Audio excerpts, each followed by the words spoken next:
on the topics faith, family, and freedom in Cuba, Belgium, Brazil, Congo, UK, and all over the USA to crowds from 14 to 40,000.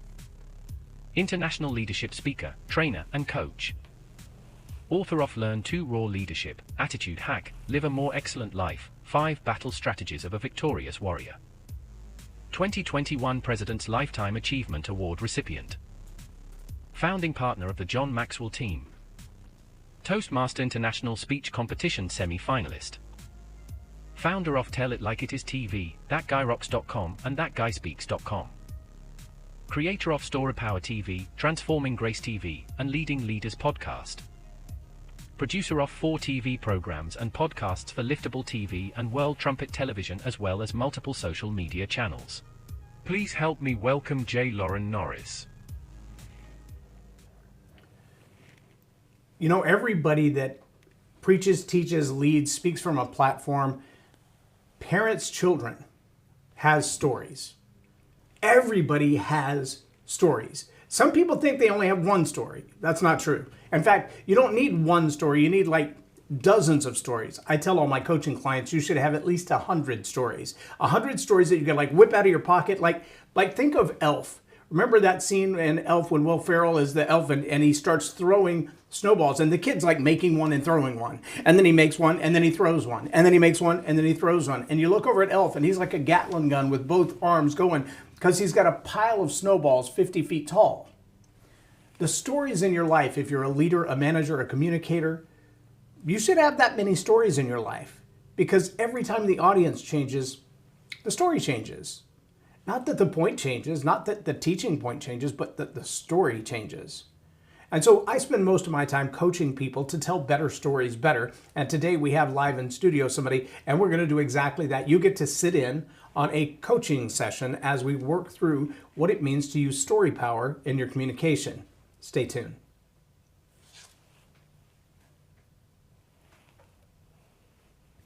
Subscribe now for our extensive video library of leadership lessons promoting faith, family, and freedom.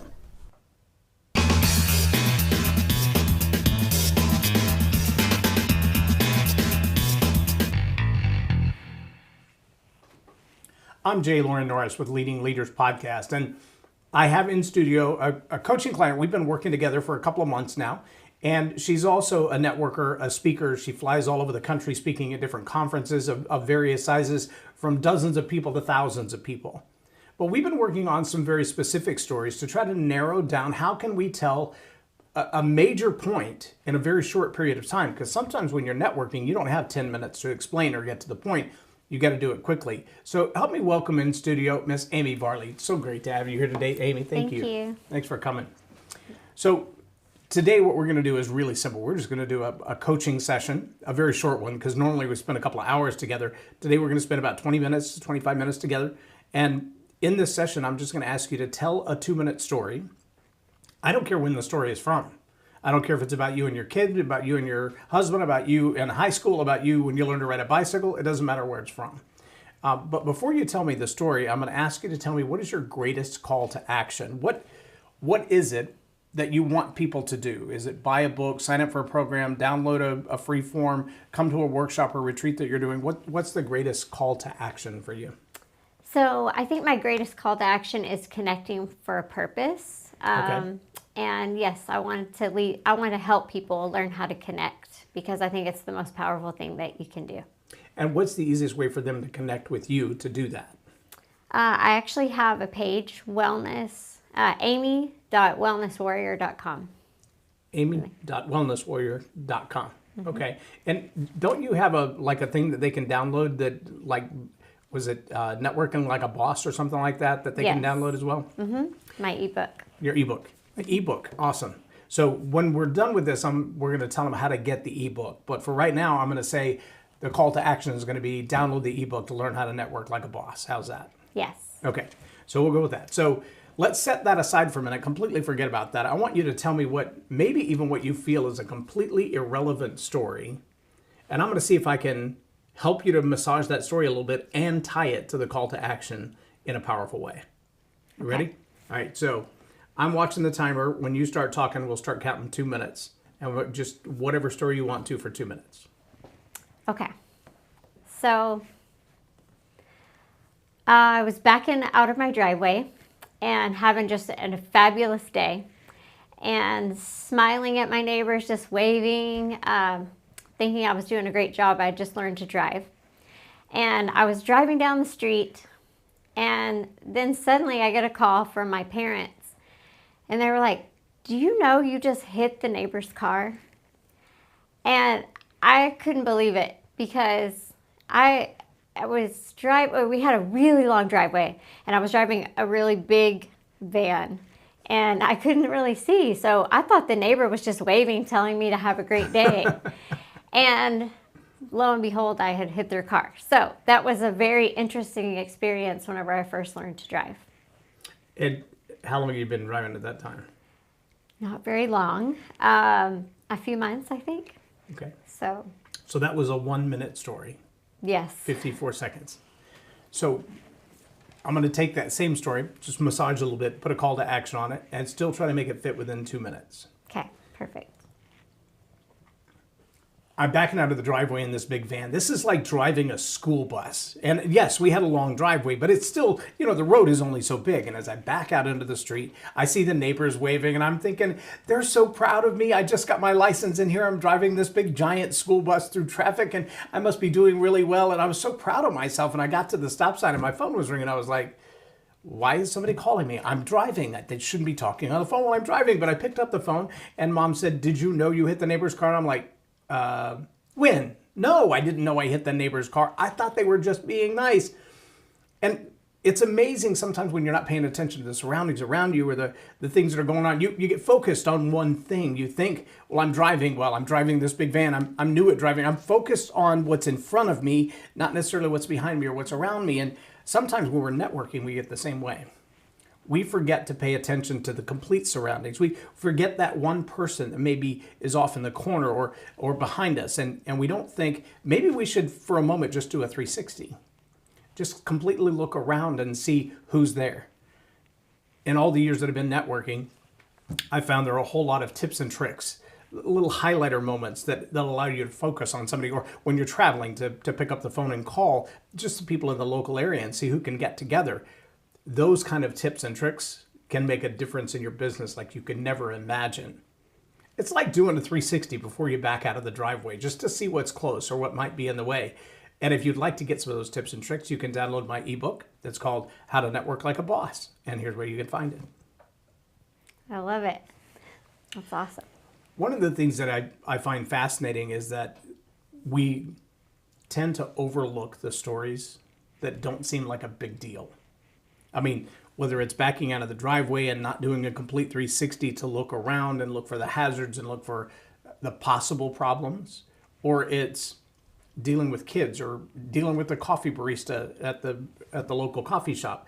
Every one of those are moments where we interact with other people, and those are audience-like moments because everybody in the audience has had a moment like that. They backed into something.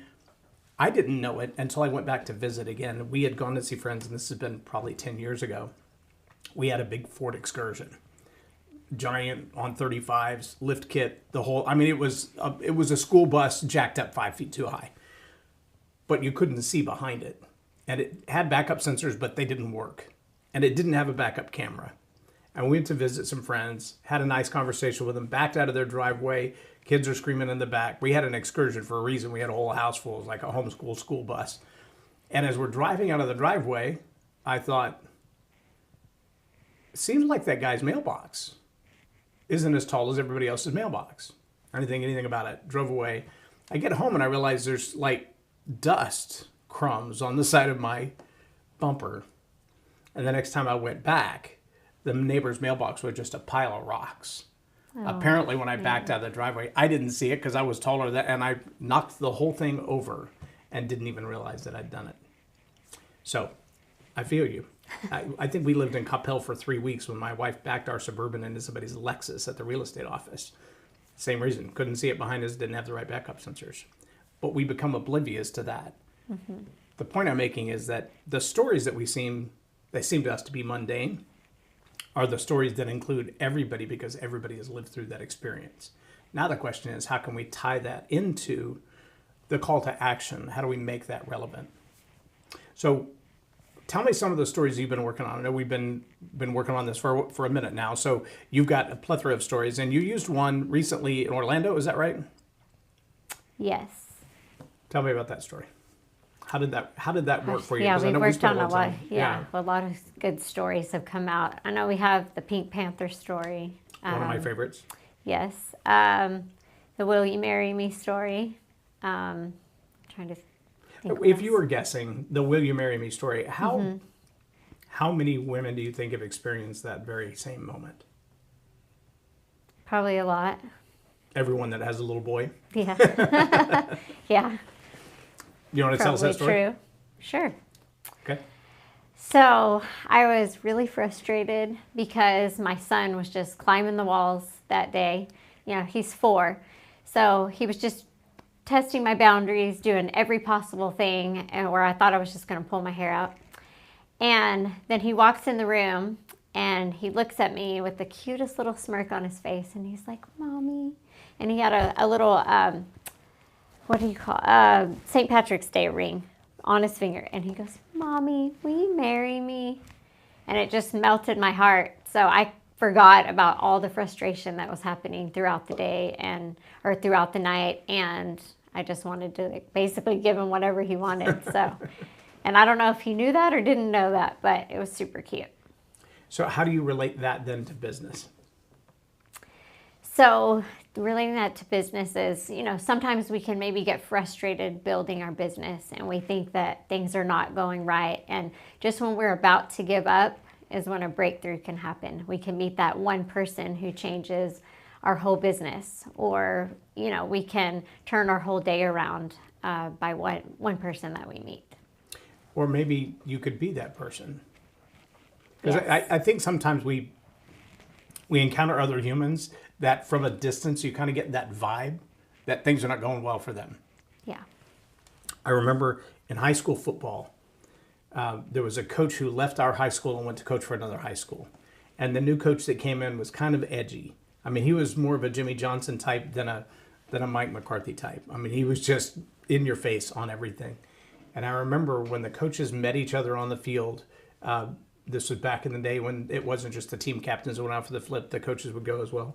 And the new coach came walking back to the sideline. He said, "I don't know who that schlub is, but I refuse to lose a football game to a man with a chili stain on his shirt."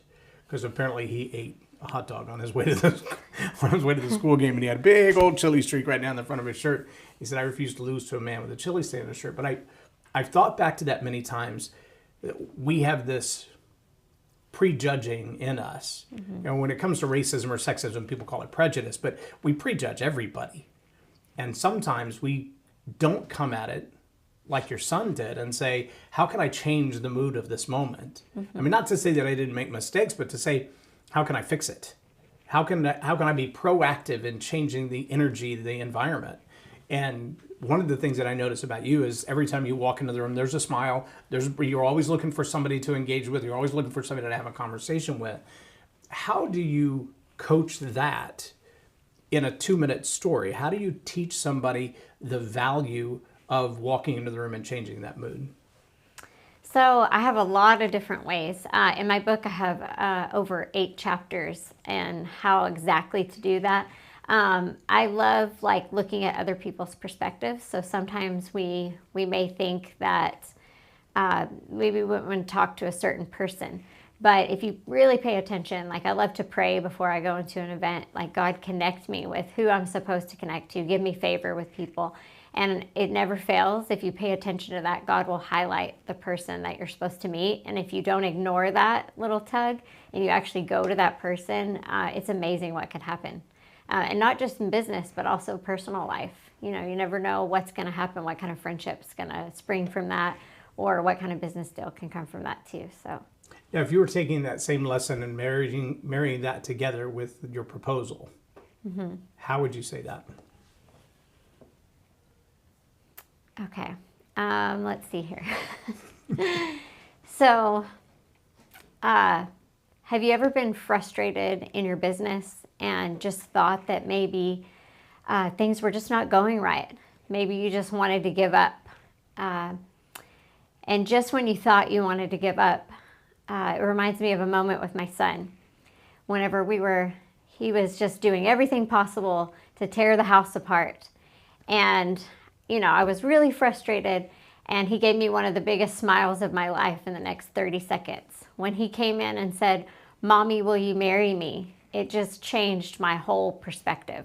And just one contact, one person. You're just one person away from changing your whole entire business and a whole entire day. So don't give up, don't get discouraged, because God has the next person for you. Very good. What if we flip that and go the other way and say, in the moment of networking, maybe you see somebody else that's been the Tasmanian devil of the day, and you can see by the stress on their face, the chili stain on their shirt, their disheveled. I see people come in a big conferences and they've got a bag under this arm and something over their shoulder and a handful of stuff, and they're trying to get to their table, and they just kind of fall apart when they get to their seat, and you're like, "You okay?" And they're like, "No, I'm not. I barely got in here." And in that moment that the wrong contact or no contact at all just allows them to seethe in that moment of disheveled emotion. And what they feel like is resembled by what they look like. But you have the chance to be the little boy in that story and walk up with a decent proposal, and not an indecent proposal, but to, "Hey, can I get you a cup of coffee? Can I get you some water? Can I help with what you have?" And it's amazing. Most people wouldn't see that as networking.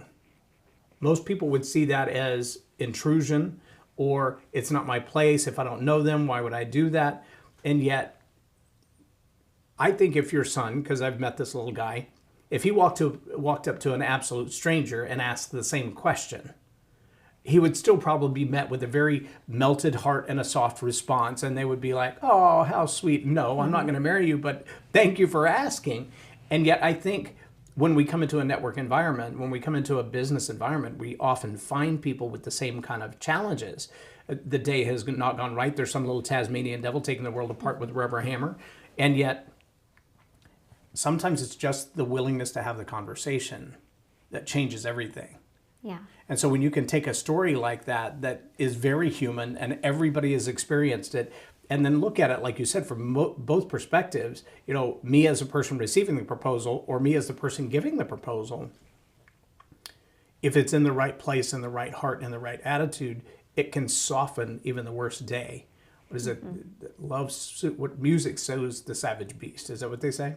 Something sows the savage beast. It's not a wet blanket. It's something. But the ability to step into that environment and kind of change the whole environment, it starts with intent. Mm-hmm. So how do you coach people on intent when it comes to just the communication that you have with an absolute stranger? How long does it take you to break the ice, to let them know what your intentions are, to figure out what their intentions are? Is that a 10-minute process, a 2-minute process? And how long does that usually take? Yeah, so I actually also, inside of my book, I created a checklist that can help people be prepared like ahead of time, so they go in with intention. Because if you are intentional, you are going to meet people, and you really are going to get out of the networking event what you put into it. And so going in with the intention not to expect business, but to expect to create someone's day better, you're going to indirectly do business. So, really easy. My favorite thing to break the ice is a compliment, because, everyone deserves compliments. Everyone loves compliments, and you can be really genuine in that. And if you can't find something to say, you can always compliment their outfit. You can, compliment their hair, whatever it is. It just breaks the ice and brings the guard down, but it also builds up a person. It makes them feel really good about themselves as well. So it's kind of a double win there. So how does that fit with the 5 love languages? Well, I guess if someone is wearing a really great outfit and that's something that's important to them, like maybe a really bright outfit that stands out, you can talk to them in something that they would appreciate. Okay. So maybe if they just, I don't know, have a suit and tie, you might not say you like their outfit. I'm not sure. Maybe just you're dressed really sharp. So something that would tie in with their personality or what you see on the outside usually is a great compliment for people. So how do you draw the line between a compliment and flirting? So maybe if it was a that's guy. Usually the perception, right? It's in the receiver rather than the giver? Yeah, so I think, for a guy, a great thing would be like, my wife would really like your outfit, maybe something like that. So it's not perceived in a different way. I think woman to woman, it's very easy. Right. We love to compliment each other. We love outfits, shoes, all that kind of stuff. So it's very easy. I think man to man, you can also compliment, but, I think you're dressed. I don't know if you would really say to a man, you think you're dressed really nice, but you seem like you're very well put together, or something like that. So if that quote unquote obvious thing, that what I can visually see, if that's not available, where would you go next? I don't think there's anything wrong with just saying, hey, are you from around here? Like, kind of forming people, asking them questions, where are you from? What do you do? Maybe, what do you like to do for fun? Are you married? Do you have kids? Like, those kind of questions are very disarming. You don't want to come in quizzing people about everything on their life. Yeah, not 20 questions. Before you get your coffee, you have 20 questions. Yeah, but just a genuine hey, are you from around here? I don't think that would offend anyone, or make them feel like they're getting quizzed or anything like that. But just a natural conversation, and I think you kind of know when somebody's open to talking and when they're not. So, I would never force it. If someone is just very shut down and they don't want to answer your questions, it's okay to just, tell them to have a blessed day and go meet someone else that's maybe a little bit more friendly. I just discovered recently there's a counter to the RBF. You know what I mean by the RBF, the resting face? Oh, yes. I have an RTF. Okay. A resting thinking face, because I'm always Yes. thinking about something. My brain never stops.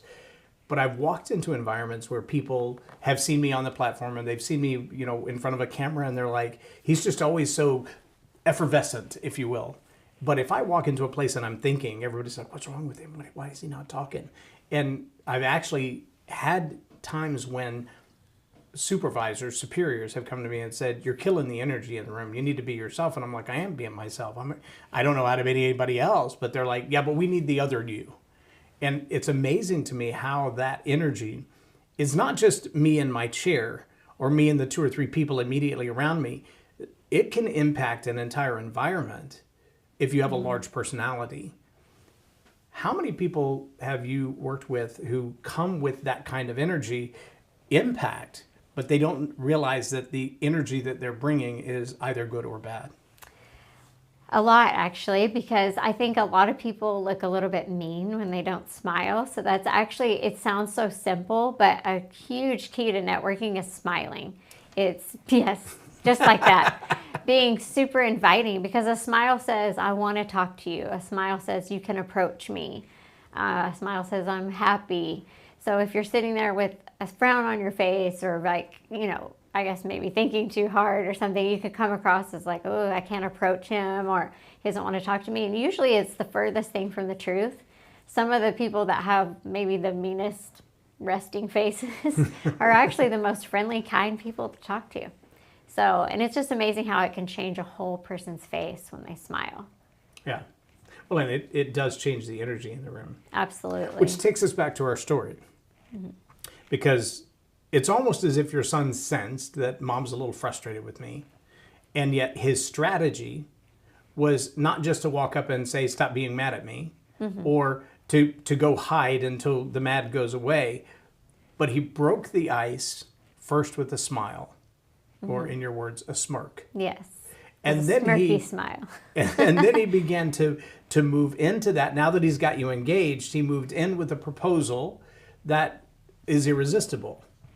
And I think that's a parallel from there through all networking, through all sales, through all relationships. If you want to build a relationship, even if you find the person is already in trouble, frustrated, at their wit's end, opening that door with a smile, moving that into a proposal that they can't refuse, and then offering to do something that changes their outcome, that's exactly what networking, what selling, what relationship building is all about. And it sounds like your son's already mastered that.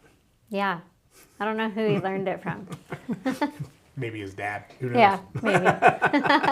Well, obviously he's already won your heart too, right? Yes. So I think one of the things that I want to point out for those of you watching is it's amazing that the little stories in our life, the moments, And, like Amy said, we've worked on this story a little bit. We've kind of been in and around the story of the wedding proposal a couple of times. But the idea of looking at it from every different way, asking what are the parallels, who does it appeal to, how does it appeal to them, what are the nuances of the story, just the change of a smile versus a smirk or a smirking smile. We all know the difference between a smirk and a smile. If you don't marry those two together, then you have a different attitude as a reflection of what's happening in the story, which means the outcome is going to be completely different. So the challenge that I have for you is, A, don't abandon or ignore those little stories that seem like harmless, innocent moments that pass by. And B, don't allow the story, just as it happened, to be the only way that you see that story. Go back and revisit it from the multiple perspectives. Can you look at it as the person giving the proposal? Can you look at it as the person who's frustrated? If you were on either one of those sides, how would you want that story to end? How would you want it to conclude? Now let's move it out of the mother-son arena and take it into the most powerful, most poignant, most fearful, maybe even, negotiating scene you've ever been in. Could you walk in with a smile and make a proposal? Hey, I propose we skip this meeting and all go have ice cream. I don't know, would that disarm people? Would that upset people?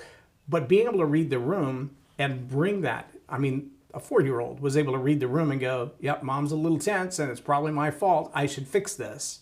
And just having enough awareness, emotional awareness of other people to say, there's got to be some way that I can break through these defenses. That's what I challenge you to do, because just telling your story is self-promoting. I understand we have to do that if we're going to stay successful in business. But telling your story from multiple perspectives and including as many people as you can into that story, that's what's going to make an impact for you. That's what's going to grow your networking and grow your business opportunities. And that's what's going to change your life. But you can't just tell any old story. You've got to tell a better story. And you've got to tell it better. If you'd like some help with that, if you'd like to learn how to tell better stories better, you can go to storypowercoach.com, and that's where you'll find me. Now, if you'd like to download How to Network Like a Boss, where's the best place to get that? Go ahead and send me a message through the amywellnesswarrior.com website, and I can get that to you. If you put in your email, I can email that over. amy.wellnesswarrior.com. Just send a message over there. Tell her you'd like to learn how to network like a boss, and you can spend some more time with Amy, at least in the form of an ebook.